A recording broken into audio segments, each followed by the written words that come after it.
Sa loob at labas ng bansa, aming ihahatid mga nagbabagang balita. Sistema sa pagbabago ng klima, natural pa rin bang nangyayari o gawa na ng tao? Iba't ibang sanhi ng kabuuang pagtaas ng temperatura sa bansa, alamin. Mga korporasyon laban sa mga consumer, sino ba talaga ang dapat sisihin sa pagbabago ng klima? Epekto ng pagbabago ng klima sa kapaligiran, kalusugan at kabuhayan, alamin. Magandang umaga, manonood, tagapakinig at taga-subaybay. Ako ang inyong host at ito ang Tutok Klima. Ramdam na ang lamig ng simoy ng hangin ngayon parating na ang Pasko.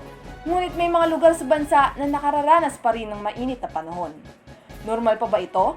O ito ba'y dulot ng mapamansalang gawain ng tao? Narito ang aming correspondent na si Jana Tatko para talakayin ang balita. Magandang gabi, Jerly. Ngayon ay nasa Central Escala University ako pagkatapos makapanayam ang mga researchers ukol sa issue na ito. May mga kawalan ng katiyakan na talakayin sa agham ng klima. Ngunit ang isang bagay na halos sumasang-ayon ng bawat siyentipiko ngayon ay ang pag-init na nakikita natin ay hinihimok ng pagsunog ng mga fossil fuel.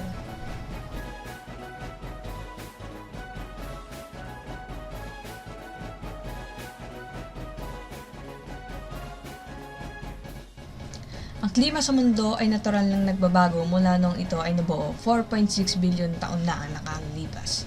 Ngunit, ayon sa Intergovernmental Panel on Climate Change o IPCC, may malakas na ebidensya na nagsasaad na ang tao ay naglalaro ng kritikal na papel sa pagpapabilis at pag-usbong ng pagbabago ng klima.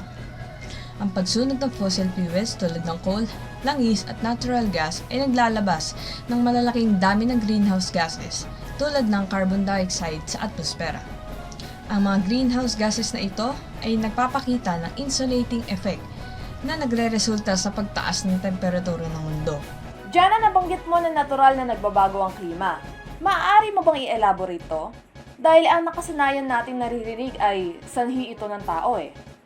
Yes, Jerly, ang natural na pagbabago ng klima ay sama-samang epekto ng enerhiya mula sa araw, sa pag-ikot ng mundo at sa init na nagmumula sa ilalim ng lupa na nagpapataas ng temperatura o init sa hangin na bumabalot sa mundo. Andito din ang mga factors tulad ng ebolusyon, according sa scientists, ika nga, dahil nagkaroon ng panahon na nabalot ng yelo ang mundo noong nagkaroon ng photosynthetic na organismo, ilang milyong taon na ang nakaraan. Ang natural na pag-ikot ng mundo sa araw ay nakapagpapabago ng klima. Pero alam natin na hindi na normal ang nangyayari ngayon kasi mabilis na ang pagbago nito. Parang panahon. Maraming salamat sa impormatibong pahayag, Jana. Sa kabuuan, maaaring sabihin natin na ang pagbabago ng klima ay natural na bahagi ng kasaysayan ng mundo. Subalit, ang masusing pagsusuri ng mga sayentipikong datos at pananaliksik ay nagpapakita na ang kasulukuyang pagbabago ng klima ay hindi lamang dulot ng mga natural na mekanismo, kundi lalo pang pinaigting ng tao. Ngayon tutungo tayo live sa ating meteorologist at weather correspondent Ramon Echage para sa status ng global warming. Rocky? Maraming salamat, Pinipining Jarili. Ngayon mapapansin natin na mas lumalala ang temperatura sa buong Pilipinas sa kasalukuyan. Sa isang pagsasaliksik ng European Union's Copernicus Climate Change Service, sinasabi nila na tataas ang temperatura ng 0.52 degrees Celsius sa buong mundo. Ito ay sinasabing nating global warming o ang pagtaas ng init sa mundo. Mukhang nakikita natin na naging malala ang global warming ngayong taon. May mga rason ba kung bakit patuloy na tumataas ito? Sa pagtaas ng init sa mundo, ang mga eksperto mula sa iba't ibang universidad na nakakompile ngayon sa Natural Academies ay nagsasabi na ito ay sanhi ng mga greenhouse gases na nagmula sa mga aktibidad ng mga tao sa buong mundo. Ang tawag nila sa aktibidad ng mga tao na nakakadagdag ng greenhouse gases sa hangin ay carbon footprint. Ang carbon footprint, ito ay ang paggamit ng mga langis at kuryente na lumalabas ng carbon dioxide. Ito ang mga halimbawa ng mga aktibidad na ito. May iba ring greenhouse gases na nagiging sanhi ng global warming tulad ng methane na karamihan ay mula sa agrikultura at ng chlorofluorocarbons na nagmula sa mga ginagamit nating produkto. Ngayon 2023, tumataas ang mga greenhouse gases sa ating kapaligiran mula sa record ng United Nations, kaya nararanasan natin ang pagtaas pagtaas ng init ngayong taon sa bansa. May nakapanayam ka ba ng mamamayan tungkol sa issue na to? Ano kaya ang daban nila at ano ang kanilang ginagawa sa epekto? Ngayon, marami sa mga estudyante ng Centro Escolar University sa Benjola, Manila ay nagsasabi na mas umiinit ngayong taon. Kita sa ating mga estudyante na gumagamit sila ng sunscreen at ng mga payong para protektahan ang sarili nila mula sa init. Mas marami pa rin na nagbibigay ng rekomendasyon na gumamit ng mga payong na may UV protection upang maiwasan ang cancer mula sa liwanag ng araw. Talandam pa rin ang init despite mag-iisang linggo na Pasko na. Maraming salamat Kuya Ray sa inyong ulat na kalaman. Walang anuman. Sa kasalukuyan, maaaring makita natin na tataas ang temperatura kung patuloy pa rin ang activities na nagko-contribute sa dami ng greenhouse gases sa kapaligiran. Susunod! Mga korporasyon, mga consumer, sino ba talaga ang dapat sisihin sa malalang epekto ng klima?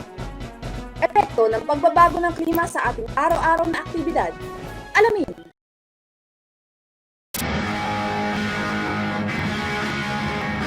In the wilderness, fearless, inhuman, sauvage, Dior. Isang strike deal sa Dubai ang naganap noong Miyerkules, December 13, para pag-usapan ng pagtigil sa paggamit ng fossil fuels at ilang relihista ay nagbigay pakikiisa tungkol sa sitwasyon. Ito rin ay nagbukas sa kwestyong, ang consumer nga ba ang may pinakamalaking ambag sa malalang epekto ng klima? Nakatutok live sa Bonifacio Global City ang ating correspondent na si Gwyneth Igidson. Gwen? Jeremy, isang mainit na diskusyon ang nangyayari sa Dubai noong Miyerkules, pinag-usapan ng 200 na representatives ng iba't ibang bansa na pababain ang kanilang global consumption ng fossil fuels para maibsan ang patuloy na pagbilis ng epekto ng climate change. Napagkasunduan matapos ang masigasig na 2 linggong negosasyon na kumawala sa paggamit ng fossil fuels at magbigay mensahe sa investors at policymakers na nagkakaisa ang mundo sa pagpapabagal ng climate change. Isang bagay na matagal nang sinasabi ng mga scientists. Alam natin na ang pagbabago ng klima ay isa sa pinakamalaking banta sa ating mundo sa ika-21 siglo. Mula noong 1988, ang 71% ng pandaigdigang greenhouse gas emissions ay nanggagaling lamang sa 100 na kumpanya. Bukod dito, natuklasan na ang tanging 25 kumpanya at mga pag-aari ng estado ang responsable sa higit 50% na pandaigdigang industrial na emisyon sa parehong panahon. Ang mga kumpanya tulad ng Nestle, Unilever, PepsiCo ay naglalayong ma-recycle or compostable ang kanilang packaging sa kanilang mga produkto. Ngunit patuloy at nag-i-increase pa ang paggawa nila ng plastic na packaging, lalo na ng single-use plastic products. Talagang nakakaalarma nga ang sitwasyon na yan, Gwen. May pahayag ba ang mga nabanggit mong companies ukol dyan? Ano naman ang ibig sabihin nito para sa kanilang mga consumers? Sa kasalukuyan ay walang pahayag ang mga kumpanyang aking nabanggit dahil din marami ang inaasikasong pabrika para maibenta ang kanilang mga produkto. Ngunit kami nakipanayam sa iba't ibang consumer at relihista sa likod namin kanina at ang consensus ay naloloko sila sa patuloy na pag-consume ng produktong kanilang binibenta dahil inaakalang mabuti ito para sa kalikasan. Kadalasan nga daw, Jeremy, ay gumagamit ng marketing strategies at sustainability languages ang mga kumpanyang ito para mauto ang mga consumer na sila'y nakikisa din sa pagsugpo ng malalang epekto ng climate change. Sinasabi din nilang hindi ito patas dahil sa consumer ang pasanin. Maingat sila na pumipili ng produkto para lang makatulong sa pag-uunlad ng kapaligiran, even to the point na nagiging vegan or vegetarian na yung way of life nila. O kaya paggamit ng pampublikong transportasyon, kaya umaalis ng bahay. And yet, itong malaking companies na ito ay lantaran at patuloy na di tinutupad ang kanilang pangako sa pagsugpo ng climate change. Pagdating naman sa industriya ng fashion, Naitala na isa ito sa pangunahing sanhi ng pagbabago sa klima. At ito ang ikalawang pinakamalaking industriya na sanhi ng polusyon na may kumakain sa 10% ng pandaigdigang emissions ayon sa Carbon Majors Report noong 2017. Madalas, ang mga manggagawang consumer na kulang ang budget para bumili sa mga sustainable brands ang itinuturong salarin kaysa sa mga kumpanya na patuloy ang nagmamanufacture nito. Maraming sustainable brand ng kasuotan ang hindi abot kamay ng karamihan ng mga mamimili ngayon. Sa kabilang dako, mas abot kaya ang mga fast fashion brands kaya't marami ang pumipili na bumili sa kanila. Oo nga, parang madalas kong naririnig na pinag-uusapan ng fast fashion brands ng kabataan. Mabuti ay tinatangkilik nila to. In addition sa pagtangkilik natin sa local brands dito sa bansa. Ang alam ko, Gwen, meron din dapat aksyon na ginagawa ang gobyerno kasi sila mismo ang gumagawa ng policies na sinusunod dapat ng mga korporasyon. Punta tayo sa political na aspeto ng climate change. May ginagawa ba ang pamahalaan para matulungan somehow ang kapaligiran? May mga programa na nagsusulong sa reforestation ng Pilipinas para mapanumbalik ang kagubatan. Ito ay karaniwang pinapangunahan ng indigenous groups. Sa ngayon, ang mga kagubatan sa Pilipinas ay nawawasak dulot ng industriya sa paghuhubad at pagdebenta ng kahoy. Sa panahon ni Pangulong Marcos Sr., lumaganap ang industriya ng kahoy at nagresulta ito sa malawakang deforestation at pagputol ng kahoy ng iligal, na nagdulot ng pagbaba ng kagubatan mula 57% noong 1934 hanggang 23% noong 2010. Ang ganitong hakbang ay nagdudulot din ng mas mataas na carbon emissions. Kasabay ng isyong ito ang pagmimina. Sa Pilipinas, ang industriya ng minahan ay nagiging sanhi ng paglala ng klima dahil sa pangangailangan nitong kalbuhin ang kagubatan. Ang proseso ng pagmimina ay may negatibong epekto rin sa kagubatan. Noong 2017, isinara ni dating DENR Secretary Gina Lopez ang 23 sa 41 large-scale na minahan dahil sa malalang epekto nito sa kalikasan. Pagdating naman sa reclamation projects, nakaka-epekto ito sa karagatan, isda, bahura, bakawan, at seagrass ecosystems. Naapektuhan din ang industriya ng pangingisda at pagsasaka at pagmimina. Ngunit patuloy pa rin ang pagtataguyod nito at minsan palihim pa na ginagawa. Maraming salamat sa impormatibong balita na yan, Gwen. Talagang napag-usapan na natin yung lahat na aspeto na naapektuhan sa resulta ng climate change. Sa ngayon, maraming ebidensya na ang mga kumpanya, lalo na ang mga plastic-producing companies, oil companies at fashion companies ay malaki ang ambag padating sa carbon emissions at sa pagproproduce ng basura at waste products sa ilang mga pabrika nila. At minsan, nasisisi pa ang karaniwang mamamayan sa hindi pagpili ng sustainable alternative. Alam ko naman na ginagawa ng consumer ang lahat para makatulong sa pag-aalaga ng kapaligiran. At evident na yan sa rally na nangyayari sa likod mo, Gwen, na sila'y nangangalaga sa kondisyon ng ating mundo. Maraming salamat! Ngayon naman po tutungo tayo sa ating news correspondent Lyndon Eman Pereja. Lyndon? Magandang araw sa inyo mga manonood. At dahil natalakay na ang iba't ibang sanhi na nagdudulot ng pagbabago ng klima, itatalakay ko naman ang mga nagiging epekto nito sa iba't ibang kategorya. Isa sa mga naapekto ng pagbabago ng klima ay tayo bilang isang tao. Sa aspeto ng kalusugan, tayo maaaring maapektuhan sa kadahilan ng tuloy-tuloy na pag-ulan ay maaaring magbunga sa pagtaas ng kaso ng dengue. Pagkatubig ang isa sa mga tirahan nitong mga vector-borne disease at sa sobrang pagtaas naman ng temperatura ay nagdudulot naman ito ng pagdami ng kaso ng heat stroke sa iba't ibang lugar. Nabanggit ni Gwen kanina na naapektuhan din ang pangkabuhayan ng ibang tao at panlipunang sistema na ginagalawan natin. Sa paanong paraan, Lyndon? Maapektuhan naman ang aspetong panlipunan tulad ng pagkasira ng mga infrastruktura gaya ng mga lumulubak o nabubutas na kalsada at mga bahay na nasisira dahil sa malakas na mga bagyo. Sa aspetong pangkabuhayan naman ay naapektuhan tulad ng pagkasira ng mga pananim dulot sa sobrang init na panahon o malakas at tuloy-tuloy na ulan na nagre-resulta sa pagkawala ng kita. At dahil dito, naapektuhan na rin ang aspetong pang-ekonomiya sa kadahilan ng walang produkto na nakakamit kaya tumataas ang presyo ng mga bilihin. Naapektuhan naman ang aspetong pampolitikal sa kadahilan ng kakulangan ng patakaran at aksyon ng pamahalaan upang mapahina ang epekto ng pagbabago ng klima. Ang sumunod na aspeto naman na maapektuhan ay ang mga hayop. Sila ay naapektuhan sa dalawang paraan. Una ay direct o direkta. Halimbawa nito ay ang pagtaas at madalas na heatwave na nakakaapekto sa kalusugan ng hayop. Sumunod naman ay indirect o hindi direkta at ang halimbawa nito ay ang pagkasira ng tahanan ng mga hayop. Ang panghuling aspeto ay ang kalikasan. Ito ay naapektuhan sa parang pagkasira ng ekosistema at mga natural na kapaligiran, tulad ng ice glacier na ngayon ay natutunaw dahil sa pag-init ng mundo, na nagre-resulta sa pagbabago sa ekosistema pagkat nasisira ang tahanan ng mga hayop na maaaring magdulot ng katapusan ng kanilang lahi. Mula sa mga epekto na ito, makikita natin na malaki ang epekto ng pagbabago ng klima sa ating buhay.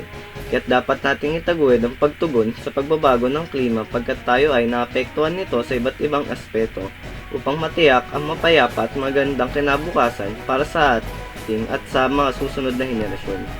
So ayun lamang ang mga epekto nito. Maraming salamat sa inyo. Maraming salamat, Lyndon. Ito ay nagpapatunay lamang na tayo'y kumukuha ng resources sa kapaligiran at lahat tayo ay may responsibilidad na pangalagaan ito. Bagamat mas malaki ang responsibilidad ng iba, lahat tayo ay may kakayahan na makiisa laban sa pagsugpo ng masamang epekto ng climate change. Welcome sa aming segue. Opinion mo, isigaw mo na kung saan maaari magtanong ang ating madla tungkol sa ating diskusyon. Katulad ng dati, ang pag-uusapan natin ngayon ay climate change. Ang ating pagtanong sa gabing ito ay si Ira Plaza. Ira? Mula sa sinabi ng ating mga panelista kanina, ano ang mga maaari nating solusyon para maiwasan ang epekto ng climate change? Mula sa mga pinakita ko sa panel kanina, makikita natin na direktang naapektuhan ng mga gawain natin na nagpapainit ng mundo. Ang dapat nating tukan ay ang pagbawas ng greenhouse gas emissions upang bumagal ang pag-init ng mundo. Ako ay sumasang-ayon kay Ginoong Itchagi. Sa aking mga sinaliksik, mayroon dalawang klase na solusyon na pwede nating gawin na isang bansa para mabawasan ang greenhouse gas emissions. Ito ay ang long term at ang short term. Sa short term, mas nakatuon ito sa mga pang-araw-araw na gawain ng tao at mga madaling palitan sa ating buhay para mabawasan ang carbon emissions. Ito ay ang mga unang-una ay ang pagpapalit sa mga produktong eco-friendly. Pangalawa ay ang paggamit ng alternatibong transportasyon tulad ng bisikleta at ng pagkukommute. At ang pangatlo ay ang wastong pamahala ng basura tulad ng waste segregation at ng pagre-recycle. Sa long term naman, mas nakatuon ito sa mga bagay na mahirap baguhin dahil sa malaking proseso para ito ay mapatupad. Ito ay ang una, paggawa ng polisiyang pangkalikasan at kontra climate change. Pangalawa ay ang paggamit ng malinis na enerhiya tulad ng nuclear at ang pangatlo ay ang pagbibigay tuon sa edukasyon para maunawaan ng mga tao ang climate change. Sa mga long-term na solusyon, paano natin masasabi na ito ay dapat nating bigyang tuon? Ano ang basehan natin? Magandang umaga. Sa long-term na solusyon, lalo na sa paggawa ng polisiya, ito ay tumutulong sa kontribusyon ng ating mga industriyang pangkapitalismo sa greenhouse gas emissions. Babawasan natin ito para sa pagbagal ng pag-init ng mundo. Sang-ayon ako sa sinasabi ni Ginang Gwen. Ako ay sumasang-ayon sa inyong mga solusyon. Maganda ang ating pag-focus sa gawain ng tao sa ating solusyon sapagkat ito rin ang sanhi kung bakit bumibilis ang pag-init ng ating mundo. Mayroon pa po akong karagdagang tanong. May impluwensya ba ang kolektibong pagkilos ng karaniwang mamamayan sa pagbagal ng epekto ng climate change? Sa sinabi ng mga short-term na solusyon ni Ginoong Lyndon kanina, posible na mapabagal natin ang epekto ng climate change kapag marami sa atin ang gumawa ng mga ito. Gusto ko pasaan ng ating diskusyon, ngunit mawawala na tayo ng oras. Maraming salamat sa pakikinig at kakilahok sa aming diskusyon. Muli, ako si Jerely Katunaw, naghahatid balita at diskusyon tungkol sa klima at pagbabago nito. Muli, ito ang Tutok klima.